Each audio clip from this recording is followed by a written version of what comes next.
What's going on, guys? ManCave here. First thing I want to clear out is if you hear any music in the background, once again that is 103.3 WKDF broadcasting out of Nashville, Tennessee. Commercial radio, so all copyrights go to their respective owners.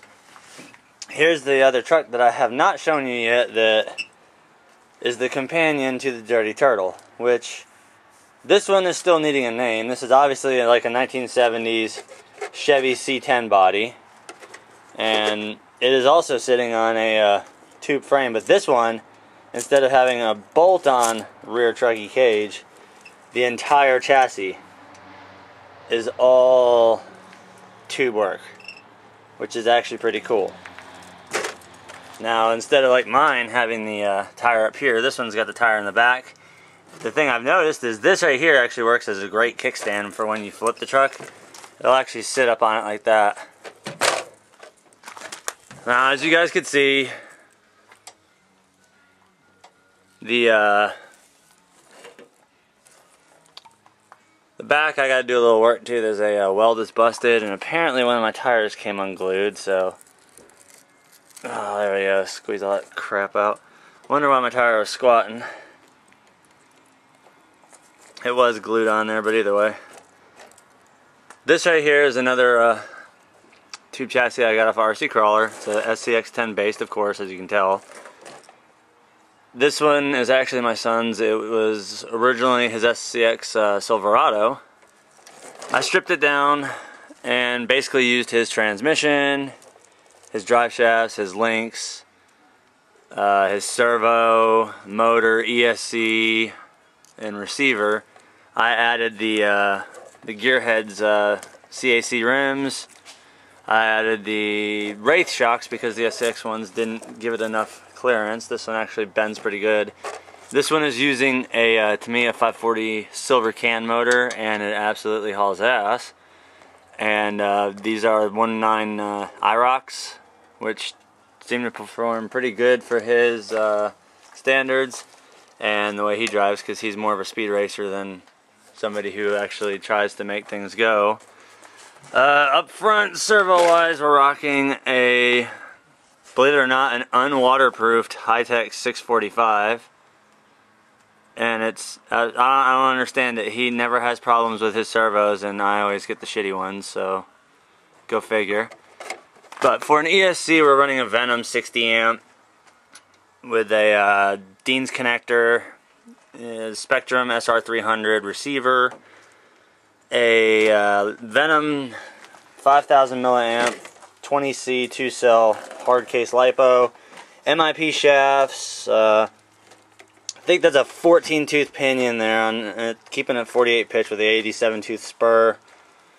This tire is really bugging me now, so we're just going to go ahead and take that tire off its rim, since obviously the glue's not holding very well. That or he managed to just spin it straight off. So there we go. Now it's a true Chevy. It's missing a wheel, huh? Yeah, as you can tell, we were out running these.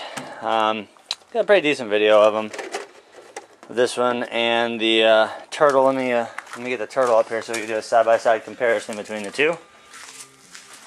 And yes, today we're doing it outside on the tailgate of my truck, because it's such a freaking beautiful day. 70-something degrees outside, and it's almost Thanksgiving. I don't get it.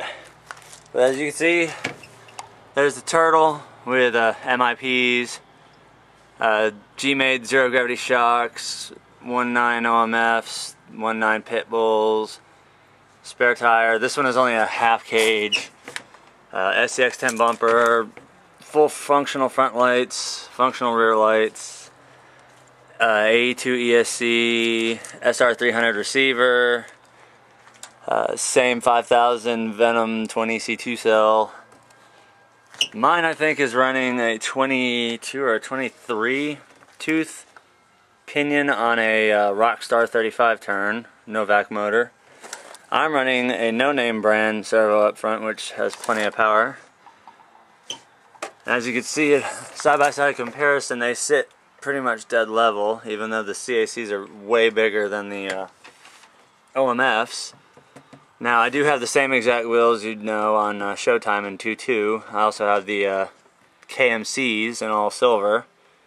The KMCs, I kind of regret buying them now because they don't really, unless I can find a tire smaller than the IROC that I have on it, the 2.2 IROC, it just doesn't look right.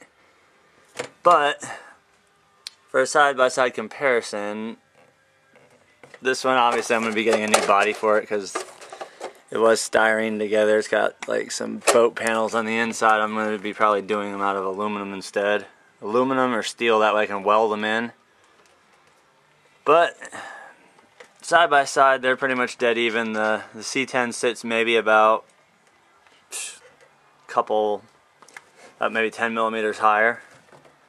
And just due to the way the shock placement is. On mine, the shocks are positioned straight up and down. These ones are actually angled. So there you go. There's the other one that's been in the works.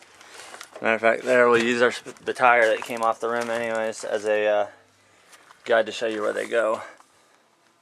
So there's the other Truggy that you guys are going to see or already have seen. It depends on which way I upload these videos. But I've got something much bigger that'll be coming very, very soon that you guys are going to take a look at. So with that being said, I'm going to call that a pretty good video. As always, rate, subscribe, comment, like, do whatever, and we'll see you next time.